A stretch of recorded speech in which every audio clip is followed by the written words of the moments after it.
What is going on, everybody? Welcome back to another episode of 30 Minutes of Hell. I am your host, Brandon Baker, joined as always by Joey Jackson and Matt Jackson. We are brought to you by the Field of 68 Podcast Network. You can find us there on YouTube, Twitter, Apple Podcasts, wherever you get your stuff under 30 Minutes of Hell. And we really appreciate you guys tuning in to talk some Razorback basketball with us. We got a lot to talk about this week. Arkansas won a game, won their third SEC game. They've got two games coming up this week that we'll touch on a little bit. And then we've got an NBA Pro Hog update for you guys after the trade deadline passed last week. There was a lot of movement that kind of affected some of our NBA guys. Two of them even got traded.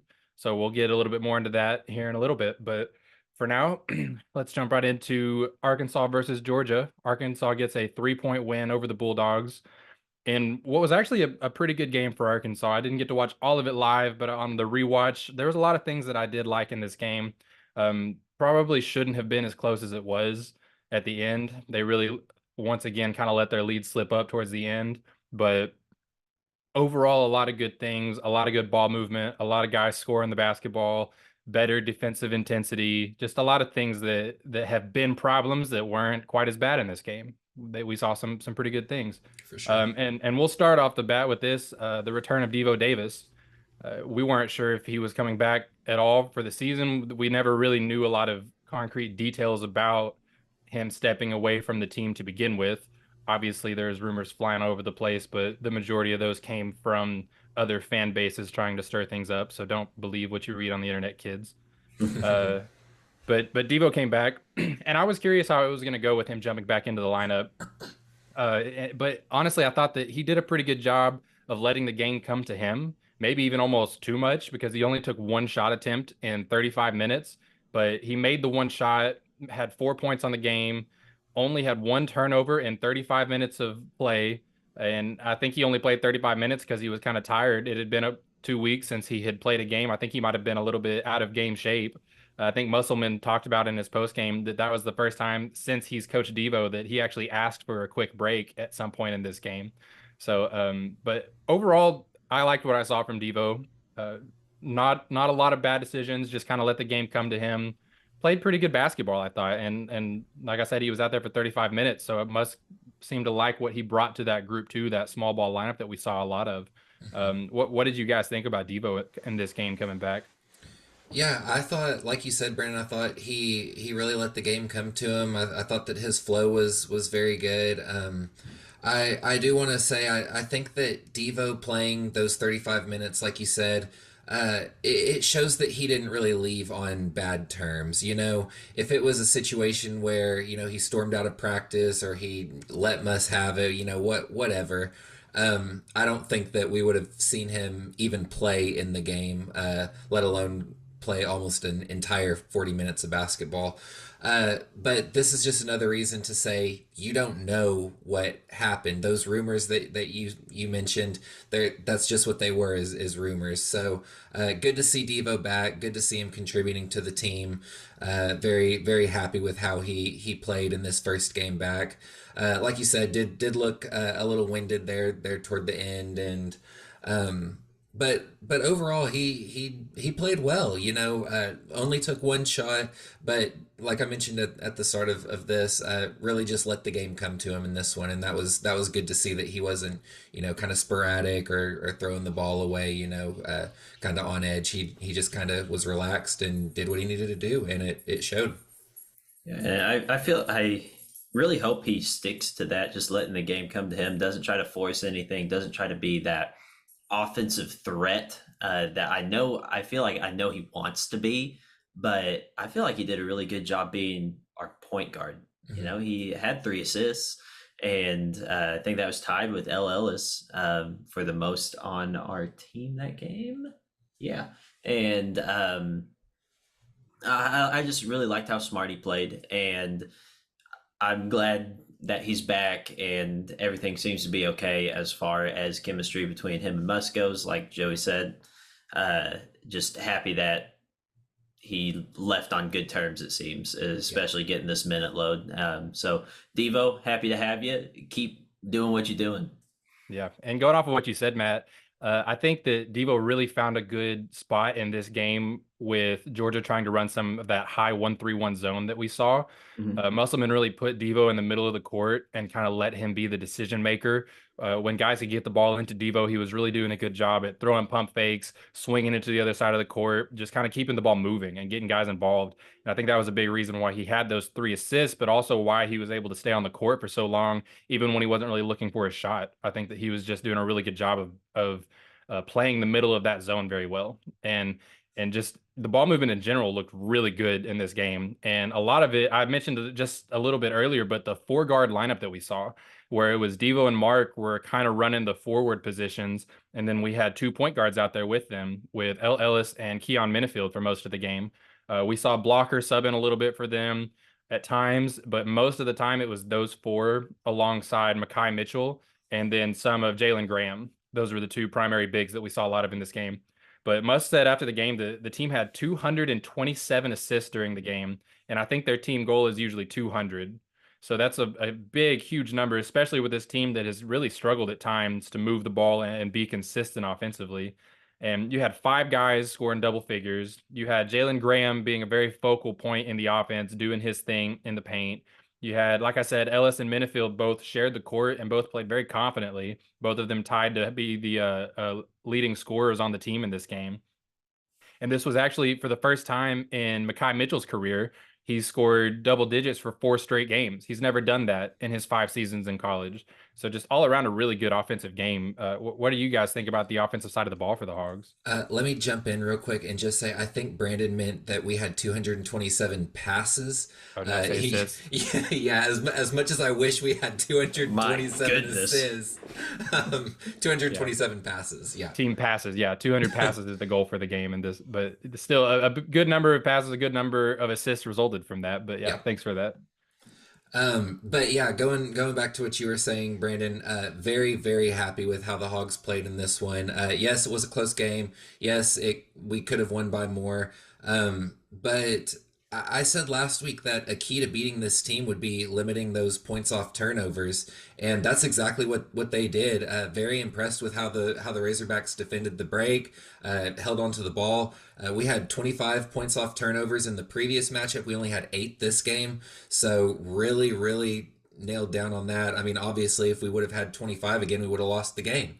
So very happy with how the Hogs were able to protect the ball and limit those points off turnovers there. And can we talk about how almost all of the Razorbacks turnovers in this game were just stepping out of bounds? Like Right? they didn't just Oh throw my the ball away goodness. very much. They just Yeah, didn't know where the heck they were on the court. yeah, Yeah. It was yeah. wild. You're 100% right.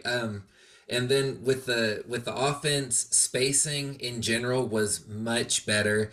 It wasn't as clustered as what we've seen in the past, discombobulated. Like it seemed more to where people knew where to go in this game. However, I did notice, and this is something that I've noticed in the past. I'm sure we've talked about it in the past, but the ball oftentimes stops moving with Mark.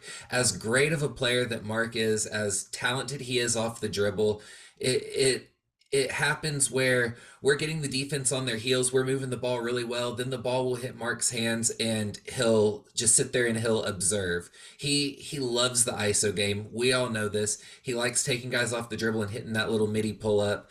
But whenever we make, 3-4 passes and the defense is already kind of, confused as to where it's going on their heels, and then the ball just stops, it ruins any offensive momentum that the team had. I'm not saying that I don't love an ISO from Tremont Mark. He's one of the best in college basketball at it. But I think that he needs to get better in realizing, I need to get this ball, immediately hit a dribble to a guy who's late rotating, or swing the ball, keep the defense off their feet. Don't hold on to it and see what you can do to keep the offense going. Just react. But other than that, I thought that, we played great offensively. Ellis had arguably his best game of the year. Very, very good offensively, and just overall playmaking. I think, Matt, you said he had 3 assists as well. Saw some great passes from him. Saw a couple really nice dump downs to Mitchell later in the game. But yeah, great game from the Hogs. Don't have much more to say about it. Yeah, and I want to touch on Tremont Mark getting into ISO ball and the ball stopping move. And I think that's a lot to do with how our offense has been. I Mm-hmm. mean, it's stagnant almost all the time this season. Mm-hmm. And there's very few games where we see this type of offense. I feel like this game was what we should have been seeing all along from our on an offensive standpoint because we've got a bunch of guys that can score. And we showed that. We had quite a few in double digits. Mm-hmm. And Mark is used to that. Hey, here you go. You're the only one doing anything. I mean, we've needed him to go for 30 points. We've needed that because there's no other offense. And hopefully this sticks where we are getting a lot of guys in double digits, and Mark is going to be one of them who contributes by moving the ball. I just think right now he's like, is this really my place? And everything because he's been the guy. And this time we had a lot of guys. So, and we played well with that. And I think that's maybe a reason. And maybe they'll touch up on that because I feel Musselman put in a lot of different offensive sets, even that we saw throughout the game. And Mark, like you said, is not really a set guy. He's a get the ball, look around, and see what he can do. Yeah. Yeah. So I'm I not wouldn't worried about even Mark. I wouldn't even mind some sets too, where you start out with the ball on one side of the court or run some kind of screen or something just to get the defense moving, and then get it to Mark on the wing or somewhere where then he has space, and then say, Mm-hmm. okay, now go ahead, Right. rather than just dribbling the ball up the court and going right into it. Like Hmm. it's okay if you start a set with some kind of motion that then results in him doing that and saying, now go create. Maybe Right. maybe you're even running a guy off a screen on the backside of the court while he's doing his thing in ISO, but yeah, I think you guys are exactly right. I think that's probably the biggest area of his game that he needs to take one more step forward. And I think Joey said it very well about just reacting, because there is a Mm-hmm. lot of times where I see exactly what you're talking about. He catches and he looks. It's not like he just wants to hold the ball. He looks and he just doesn't do anything with it for Yeah. like a split second too long, instead Right. of immediately attacking or immediately passing. So Mm-hmm. maybe something that he can work on. But overall, like we said, great offensive game from the Hogs. Still some issues, I thought, staying in front of guys defensively, both with and without the ball. We got beat on some backdoor cuts. Their big guy was looking really hard for those backdoor passes whenever he had the ball in the high post and posting up. But overall, though, not a bad defensive performance either. Still struggled a little bit, like I said, but a lot better 3-point defense, held them to only 22% from three, and really limited their shot attempts. I know that was a big key to the game for Musselman coming in, because Georgia just attempts a lot of threes in general as a Mm-hmm. team. And so running them off the 3-point line was huge, and continuing to force turnovers. The Hogs have now forced 8 or more turnovers in each of their last 3 games, including 9 against Georgia. And that is not something I'm sorry, that's steals generated, not total turnovers forced. So they've had 10 steals, 8 steals, and 9 steals. And so that's like live ball potential for points off of a turnover kind of Mm-hmm. thing. And that is not something they generated very much of throughout most of the early season. And so to see that and continue to improve on the defensive side of the ball, when you're struggling and you're not a very good team at staying in front of people and making them work, being able to generate those kind of turnovers and those kind of points off of turnovers, I think really helps you.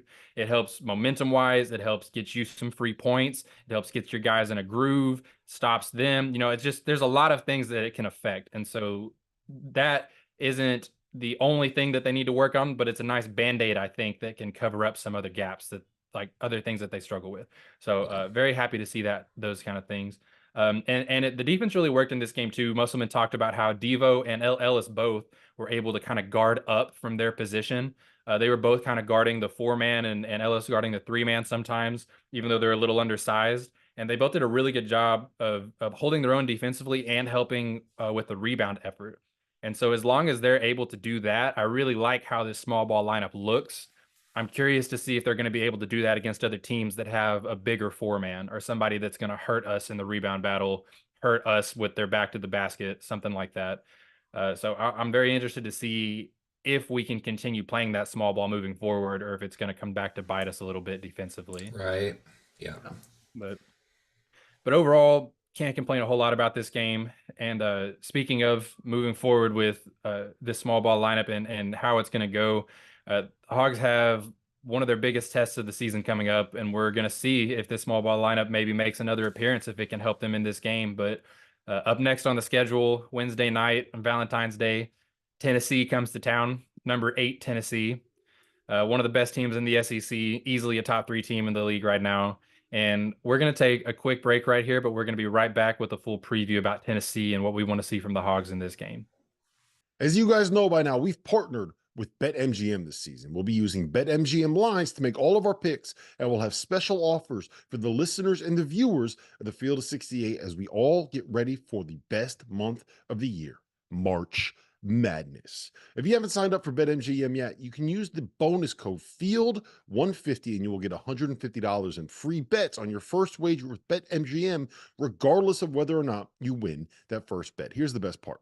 All you need to do is deposit and bet $5 of your hard-earned money. This is how you make it work. Download the BetMGM app and sign up using the bonus code FIELD150. That's FIELD150. Deposit at least $5 and place your first wager on any game. You will receive up to $150 in bonus bets regardless of the outcome of your bet. Just make sure you use that bonus code FIELD150 when you sign up. And remember, BetMGM is now available in one wallet in select states. As a New Jersey resident, this is super convenient when I have to go cover games in Philly or New York, which happens quite a bit. When you cross state borders, you just log into your existing account and fire away. You don't have to create a new account in each state. It's easy, it's simple, and it's clean. And most importantly, we have some fun stuff coming up for the conference tournaments and for the NCAA tournament. Bet insurance tokens, college hoops odds boost, and my personal favorite, a nice little parlay boost here and there. So download the BetMGM app and sign up today. Big news, guys. I am thrilled to announce that we have partnered with Autograph, a company founded by the GOAT himself, Tom Brady. The Autograph fandom app gives you access to the best college hoops content, fan contests, and exclusive rewards like discounted tickets, all for doing the things that diehard fans like you already do, following your favorite team in the news and listening to podcasts just like this one. When Tom, and yes, I am calling him Tom, we're on a first name basis these days, co-founded Autograph, he had one mission in mind: change the fan experience for the better. It works like this. You get all of your college hoops content you want in one place. You get articles from your favorite writers, pods from your favorite hosts, contests from your favorite creators, all on the feeds and the sites that you already enjoy. But instead of having to go to all these different places, it all comes to you in one spot, the Autograph fandom app. But here's the best part. The more content that you consume, the higher you rank in the app. As you consider to level up in status on the app, you can unlock unique rewards curated exclusively for you. So download the free Autograph app in the App Store and use the referral code F68, that's F68, or tap in at the link in the description below or in the podcast app of your choosing to start earning points for doing something as normal as listening to this very podcast. All right. Number 8 Tennessee comes to Bud Walton Arena on Wednesday night to play Arkansas.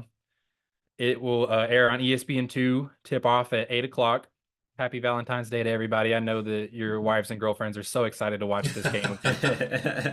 Brendan, it's funny you say that, because immediately whenever I was thinking about this game, I was like, how am I going to convince my wife that we need to watch the Razorback game on Valentine's Day? There's nothing more romantic than watching a Razorback win. That's right. But anyway, so Tennessee is led by a legitimate SEC Player of the Year candidate in Dalton Connect, averaging over 20 points a game, nearly 5 rebounds, 2 assists. Over his last 9 games, the dude has been on an absolute tear against SEC teams, averaging over 28 points, 6 rebounds, 2 assists, shooting 45% from long range. That includes 4 different 30-point games over the course of a 5-game stretch, all against SEC teams. Dude is a monster. He's been crushing it lately, and it's going to be, Hogs are going to have their handful. If they can hang their hat on anything, though, they've actually still been doing pretty good at limiting the other team's best player. A lot of times that means somebody else on the other team goes off that was unexpected, and they still score a lot of points. But maybe the Hogs can limit Dalton a little bit in this game and keep him from his 20-point average. They did it again with both of Georgia's leading scorers. Their top two scorers combined for only 8 points on what was it like 4 or 14 from the field in the last game. So, and having Devo back helps that a lot. He can be sporadic and can get beat by his man, but he is still a good disruptor on the defensive side of the ball when he's locked in. But Tennessee's got a lot of guys that can hurt us. Connect being the number one guy, but Jonas Idu averaging over 11 points a game. Zakai Ziegler, familiar name. He's a small guard leading the SEC in assists per game right now. I think he's top 30 nationally, averaging 11 and almost 6 assists per game.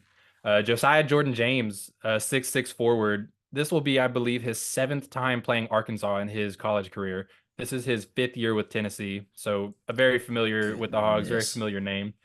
And he is an interesting matchup that I'm going to be kind of focused on because of what I was just talking about with the small ball lineup. He's only 6'6", but he leads the team in offensive rebounds per game, averages over 6 rebounds a game, but he spends a lot of time on the perimeter offensively. He shoots a lot of threes. So I'm curious to see if we can put Devo or Tremont Mark on Josiah Jordan James and see if maybe we can match up that way and go back to that small ball look. I'm curious.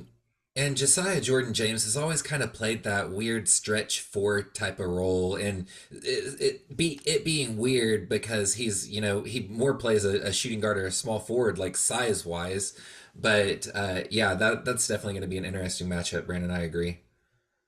Yeah, and I have a weird thought on this game when I was doing some research and watching some stuff on this, because exactly what we talked about with Georgia, Arkansas was very focused on limiting their 3-point attempts and running them off the 3-point line.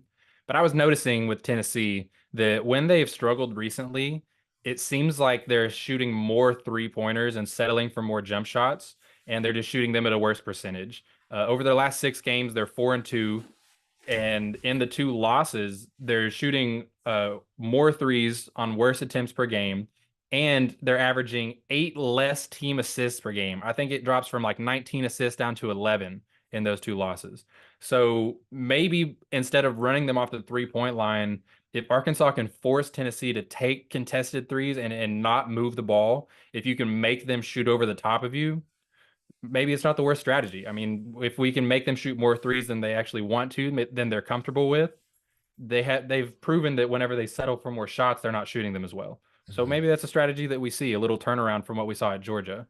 That sounds great on paper, but as soon as they step foot into Bud Walton, I swear they're just gonna destroy us. Yep. That is the problem. That is the problem with that line of thinking. You're right. But in reality, it should be the way to go. But yeah, it's like the second that Brandon sees a stat that could benefit us, it works completely against us. Tennessee's like, here we go. Look at this guy. Especially when it's a 3-point shooting stat, because Bud Walton just seems to be magic for opponents. Yeah. So maybe it won't be the right strategy. Maybe they won't do that. But it was an interesting thought that I saw. I noticed that, and especially on the road this season, they're shooting worse too. And Arkansas is doing a really good job of, not really good. They're doing a lot better job at limiting teams at home than they are on the road. I think they're split right now. They're allowing opponents to shoot 33% in Bud Walton, and they're allowing opponents to shoot 42% away from home. So that's a huge discrepancy. Oh yeah. 33% still isn't ideal. That's not where you want to be defensively, but it's way better than what they're doing on the road. So right. Yeah. So what are you guys looking for from Arkansas in this game? I mean, we've talked about effort and the offense and everything. What are you looking for specifically from this game? Well, I do want to say that it's important to note the experience that this Tennessee team has with each other. 4 of their 5 starters have been playing together for years. You mentioned Josiah Jordan James being a 5th-year senior. Him and Vescovi both are 5th-year seniors, been playing together as starters for 5 years. And then you've got Ziegler, who is arguably one of the best point guards in college basketball. Very smart with the ball, very quick, tremendous passer. Did you say he's 3rd in the SEC, or he leads the SEC? He's first in the SEC and I believe top 30 nationally in Yeah, assists per game. very very good player. Ziegler and I forget how to pronounce his name, but they've been playing with Tennessee for 3 years. So four of their five starters have been playing together for at least 3 years. They know each other. They're very well coached. And obviously Dalton Connect, he's incredible. I am at a loss for words just talking about him. We've seen Yeah. him explode for huge games. So Yeah, and this team, he's not been with Tennessee forever, but he's a transfer. That's another yeah, senior, very experienced too. So yeah, yeah. with your point.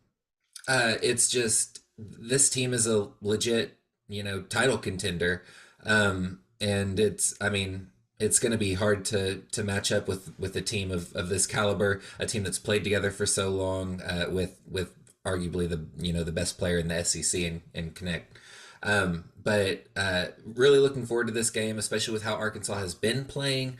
So hopefully we'll be able to keep it close and, like you said, Brandon, force up some threes. Hopefully Tennessee misses more than they have in the past, and we walk away with a good win, or at least the very least a close loss. Yeah, and I don't necessarily think we're going to be able to limit Dalton at like as Yeah. we have with these other guys. I don't think that's going to happen. I think he's going to get his own. But the big thing is, I think it's okay. Let him get his own, but don't let anybody else get theirs. I want to see a lot better inside defense. Keep them forced outside, make them beat us by the three, and hope that the Bud Walton effect doesn't result in Tennessee going crazy from the three line.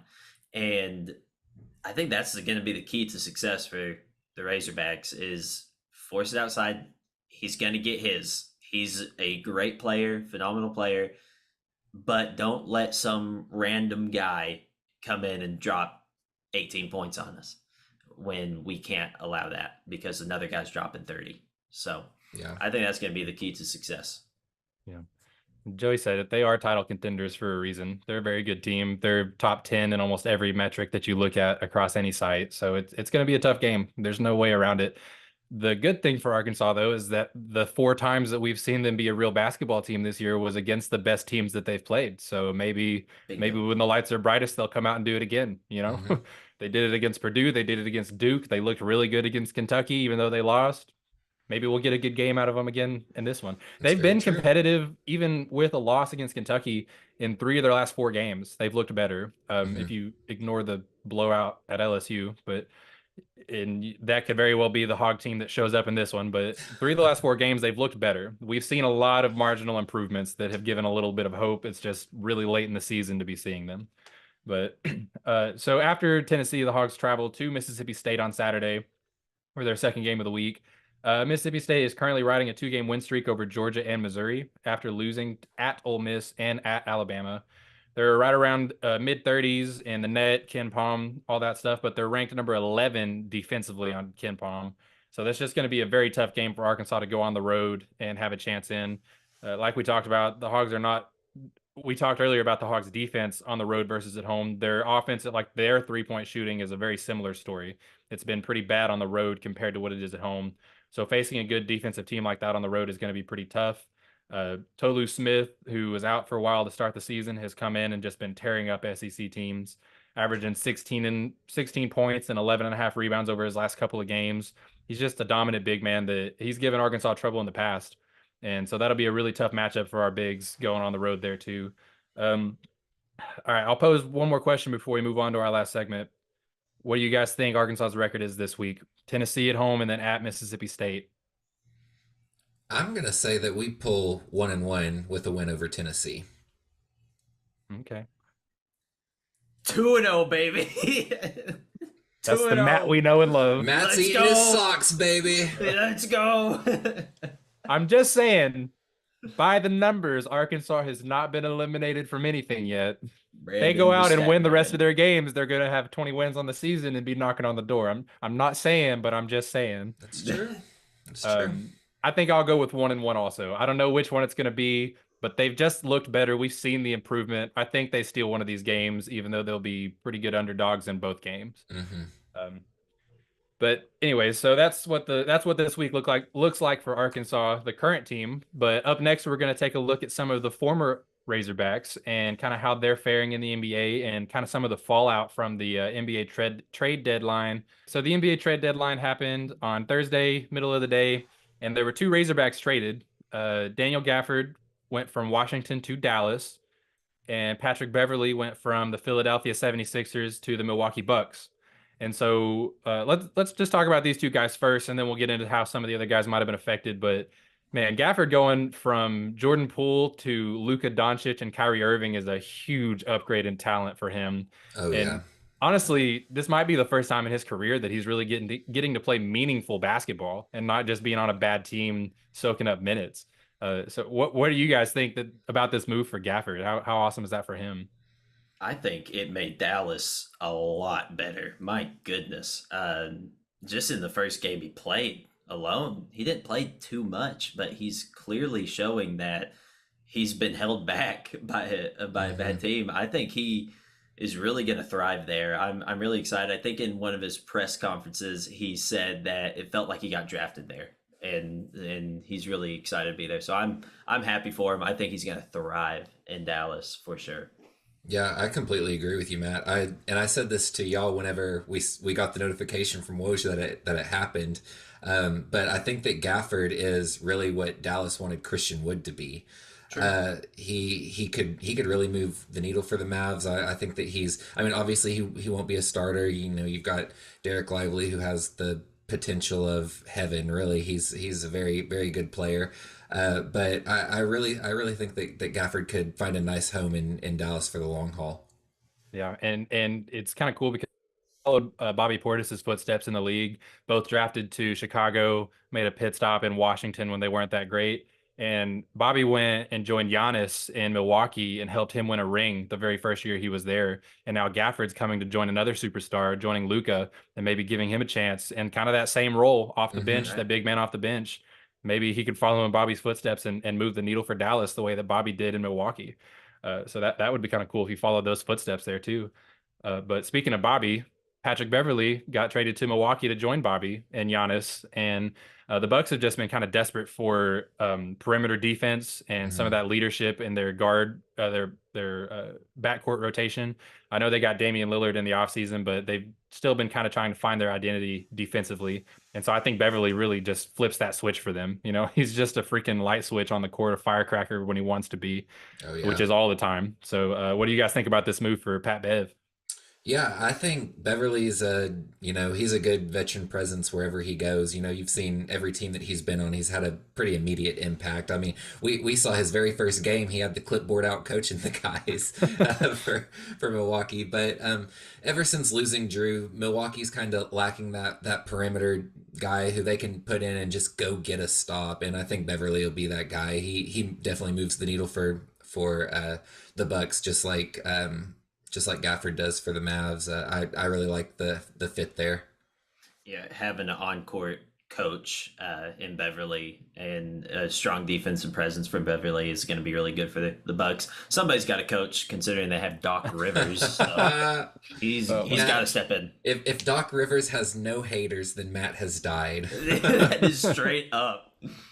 Yeah. All right. Well, moving on to some of the other guys. Before we get into more of the trades, congratulations, huge shout out to Mason Jones for signing a two-way deal with the Sacramento Kings. That pushes up to now 12 former Razorbacks that are on at least part-time deals with the NBA, with NBA teams. And so he joins Ricky Council and Stanley Amude as the three guys that are on two-way deals, meaning they kind of split their time between the NBA and the G League. So really cool for him, get another opportunity. Love Mason. And so then no one else was traded. No other Razorbacks were traded, but some of these guys could really see their roles affected and the future of their teams effective. We'll start Nick Smith Jr. Charlotte really sold all of their good players and waived some guys and really opened up room for their youth movement.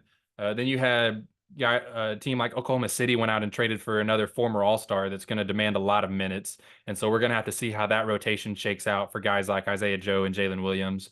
Boston went and fortified their bench basically gave away nothing and got back a starting caliber forward and a guard that is young and could be ahead of Walsh in the rotation. We don't really know yet. And then you got some other guys like the Warriors didn't do a lot. They waived one guard, maybe opened up some minutes for Moses Moody. He's still just been kind of inconsistent with his minutes. Philadelphia went and traded for a sharpshooter, went and got Buddy Hield, who plays Ricky Council's position. But Ricky's kind of been killing it when he gets opportunity late in fourth quarters. I don't know if you guys saw the stat that he's like number 5 in the NBA in per minute scoring, only trailing NBA All Stars. Yep. So he's making the most of his opportunity. But then nothing really changed for Stanley Umude and the Pistons. They swapped out some of their better players for youth, still focused on their youth movement. And then the Orlando Magic didn't do anything. So Anthony Black's situation didn't change at all. So real quick, who do you guys feel like came out in the best situation in terms of former Razorbacks after this NBA trade deadline? I might say that Nick Smith came out on top. In a team kind of in their rebuilding mode. I don't know if it affects him much this year, but he'll definitely get more opportunity on a young team where he's got the opportunity to fight for his own. Situation got worse. Walsh. Unfortunately, he's already fighting for playing time with another defensive-minded forward in Xavier Tillman. I don't, he may get pushed back to the G League. Who knows? I'd love to see Walsh get some more minutes, but I think his situation unfortunately got a little worse this deadline. Yeah, I think it's hard to not say Nick Smith's situation got better. I think he's going to be getting a little bit more time. He's doing well from what we've seen. And yeah, Walsh, I don't know if his situation really got worse rather than just kind of stayed the same. He doesn't really get a ton of minutes in the first place. Yeah. I do think it did get worse in terms of later on. I'm sure he's still not going to get any more playing time than he was seeing. But I want to kind of talk about Oklahoma City because Isaiah Joe's role is going to be affected when Hayward gets back. And Jay Will, he's there. He plays decent minutes. But Isaiah Joe, he's very impactful. So it's going to be interesting to see how they kind of adjust to that kind of a superstar, used to be superstar of Hayward. Yeah, he's in the end of his career, but he'll still demand a lot of minutes. I mean, he'll probably get 25 plus minutes. So for sure.